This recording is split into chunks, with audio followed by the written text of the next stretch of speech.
No, Your Honor. Throughout this entire court case, you haven't looked me or my attorney in the eye once. It's clear that you're not here in search of justice. There's no point in me asking for the mercy of the court, leniency, or a lighter sentence. You're not respecting us. This is not a court of law as far as I'm concerned. No justice is being served here today, and you still can't look me in the eye. So I say, do whatever you want. Give me as much time as you want. Because I'm not in your hands. I'm in God's hands. So let's get right into it. Odell, what is your story? You look like Tupac. You have a play that's coming out that's about Tupac. What is your story? Yeah, I started out being told that I did look like Tupac in the earlier phases, and I still get that a lot. Mm-hmm. So I combined that with the fact that I was an actor, writer, and I came up with a production, a one-man show, Howard University.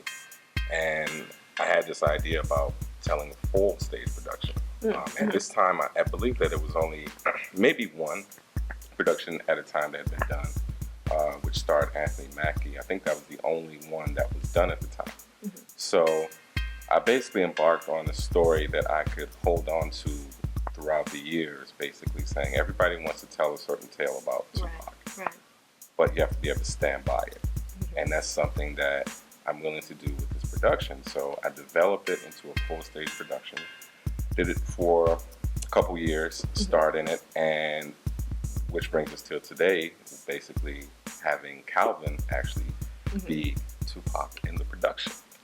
So I wanted to step back into the director's role and make sure that the story was told right, because I talked to somebody else, I think it was another interview that I did, and basically told them, you know, this is my first time actually looking at the play.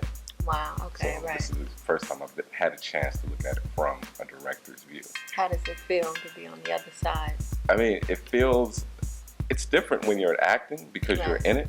Right. So every detail I would like to make sure is correct for the most part, you know, in telling this man's story. So, because not only is it a representation of Tupac in his life, it's also a representation of you as well, as a director and a writer. Yes. Any pressure? You feeling any pressure from No, not any pressure at all. No. Is that because you've already had the experience doing it? Yeah, I know where the project is going to end. I know from that part as far as an actor, and I'm very confident in the actors that I have. I mean, I know that they're going to blow the people away. I'm very excited for, you know, so we're actually making history, you know, here in California. We're making history. This is the first production of the Tupac tale that's being done. So we're embarking on something that nobody's ever really done. So you started this company called Ruffin Entertainment. Talk a little bit about what this company is and the purpose. Well, the sole purpose is basically education through entertainment. A lot of productions that I do what's called direct address to the audience. So basically it's like a black box style of theater where a lot of the actors step out, they're talking directly and then blending back into the scene. So I kind of use that as a way of a teaching tool. So a lot of the productions that we do, we try to highlight specific issues that's going on in society that we want to use to portray and bring in more people and other people that may not have actually been involved in theater and have never heard of theater. So that's one of the things that a Tupac tale does is that it says, you know what, I've never seen the play before, but I'll step in just to see it, just because it is. And then my hope is that they're hooked and they're able to come back and watch more stuff on the stage. Right. So the material that you use, are you using something that's already published and out there? Or are you guys having writing sessions and coming up with the monologues? How do you go about selecting the material? Well, I did my research thoroughly, and I didn't try to add too much that wasn't mine. Okay. So every line, for the most part, every line in the script is something that Tupac said. It's just in a different context. You know, it's a different scene. So talk about casting. How did you go and cast this guy behind me here for the lead? How did you decide, you know, because you've already played Tupac. So what were you looking for to cast your lead?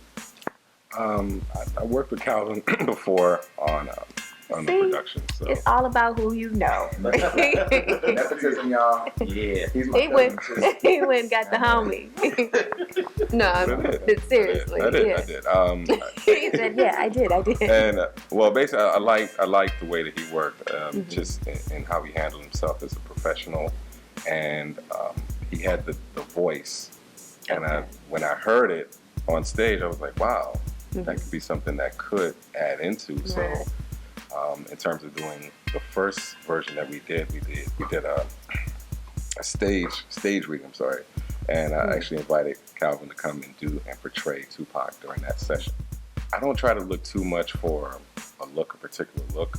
I just try to pick the best actor for the role, like who kind of embodies that person that I look at. You know, in terms of we have Ruffin Shakur that we're portraying, we have Suge Knight that we're portraying, we have Kadada Jones that we're portraying, Jada Pinkett Smith now that we're portraying. So I try to look at who is the best actor that can embody that person per se. Well, the play is basically about Tupac during the mid '90s, during his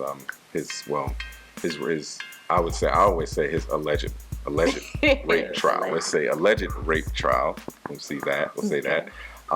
So we kind of took it from that point in the mid '90s until when he is signed by Death Row. So the reason why I went just when it gets tricky.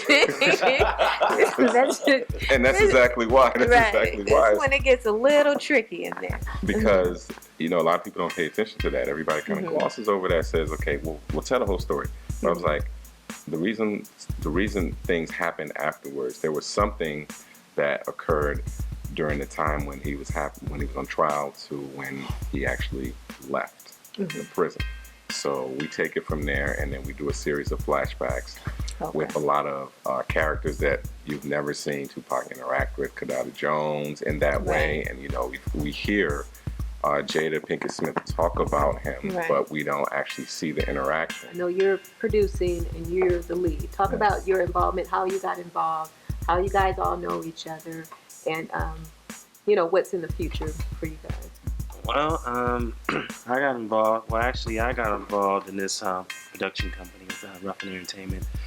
It all started when Odell came into one of the other previous productions I was on called The Love Game under James Turner Entertainment.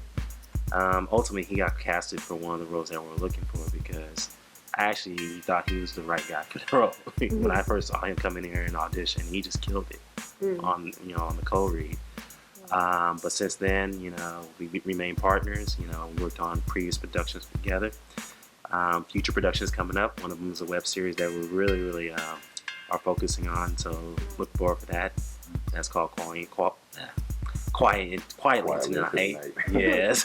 Quietly into the Night. Quietly into the Night. And I previously participated on the stage read that he mentioned, which is Shades of Survival.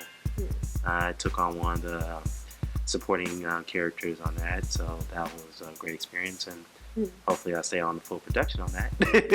So you're normally in front of the camera. I've seen you, you dance, you're an actor. Why choose producing now?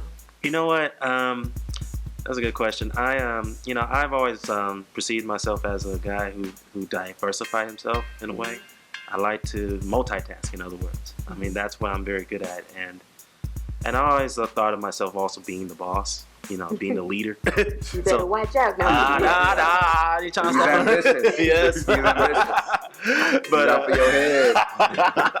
DM Productions. Yes, DM Productions. Entertainment. But all seriousness, I actually want to venture on starting my own production company and have a partner on the side. Maybe Odell might want to come along, or Calvin. Who knows? But I think this is a great experience, being behind the scenes and see how everything works, how everything reflects, interacts, correlates, etc. So I can't be more than grateful to be on this wonderful production. So I owe it to this guy right here. Hey, how you doing? My name is Calvin C. Wimbush. I actually worked with Odell for the first time in a stage play by the name of Suicide. I know, right? I got a case of the giggles, but it's fun. Yeah, no, we both worked on that, had a great time, and stayed in contact. No, he invited me to the stage reading of a Tupac tale, and I came out for that. It went really well, and he said he's going to be doing the actual play run of it. I was like very excited because Tupac is just such a underrated character to me. I mean, yeah, of course he was this incredible human, but as far as characters that Black people have that are like paramount and actually characters that actually took place in history, like. He's literally, I tell people this all the time, he's literally a modern day Shakespearean character, and if you approach him with any less intensity, you are doing yourself and the role of disservice. Because he's like literally one of the most interesting humans. He did not have a regular life by any means. So. Do you feel the pressure of being the lead? Having to embody Tupac? I feel like I take on the responsibility of it. I don't necessarily see it as pressure as much. I mean, to a certain degree, you always have the pressure. You always want to do good. I always want to do a great job and make sure that I'm being truthful to that character and it's resonating within me and not just me, reading lines. And because, like, no matter what, on June 16th at 2 o'clock and 8 o'clock, I'm going to be on that stage. So I want it to be a good performance, and I want to respect the people taking their hard-earned cash and not put it in a gas tank and put it in this man's hands and saying, I'd like some entertainment and I'll walk to work tomorrow because I don't have gas anymore. So I feel like the least I could do is respect that. But you can purchase tickets at www.atupactale.com. Say it again. www.atupactale.com. Okay. You can go there and purchase tickets, find out more information, the address and everything. June 16th. And we hope to see everybody. We're at the Young Actors Studio in North Hollywood, and I'm getting ready to get a few lessons in directing. I'm standing here with the cast and crew, and they're about to show me how to direct and show me how to act, because apparently I don't know how to act. Because your back can never be to the audience. Okay. So you have to step a little bit over, and just that way. And so what is the rule for when you're, especially like Black Box Theater, where it's limited seating, the floor is your stage. How do you do the blocking? How do you because there's certain times you don't walk over like this, right? No, you never cross in front of the Okay. You always cross behind. Always cross behind. Yes. Okay. And so angle-wise, what are some tips on how to block when you're directing for your actors? What I like to do is just to make sure that your shoulders your shoulders are not lined up, but to the side of each other. So whenever you guys are on stage, you have to make sure that you're never looking directly at each other. Just so you're upstage, and then he's a little bit more downstage. So you make sure that left shoulder lines up with his left shoulder. His left shoulder. This. Yeah, lines up with your right shoulder. Sometimes I get my left and right. Okay, so like this. No, in terms of speaking, when you're speaking to each other, you have to make sure that one lines up with this, just so you're not directly. So like this. Yeah. Oh, okay, I see. So what is the setup for the stage? Like, I've never seen the stage. Do you have like backdrops, and is it the whole thing set up? Is it whole props and everything, or is it Black Box Theater?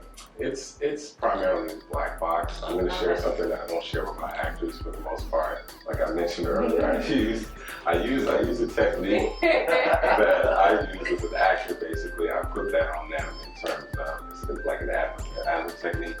Okay. So as a director, I implement that with the Black Box style. So in certain scenes, you're not going to see a full out built up stage. Okay. But the technique that I've implemented is one that I'm forcing you to look at things that are not there, relate with things that are not there. Those are things that some actors don't really pay attention to. They're waiting for the scene to be set up and they act off the scene, and that's based on your technique. So I like to implement the ad technique throughout the process, and that's how I kind of use it in the Black Box style. So it seems like you've done both Black Box and major prop setup. I've actually done both. I like both, but if you had to choose one, which one would you focus on? And which one you think could really, take you to the next level? I mean, the one with the major props, I mean, we've all gone to plays where it's so grand, you see everything, and then you see everything, oh wow, that was great, but who was the actors in them? I don't know the actors. Right. So the intimate setting you enjoy more. I enjoy that a lot. Especially, with the type of material, you're presenting. Yeah, absolutely.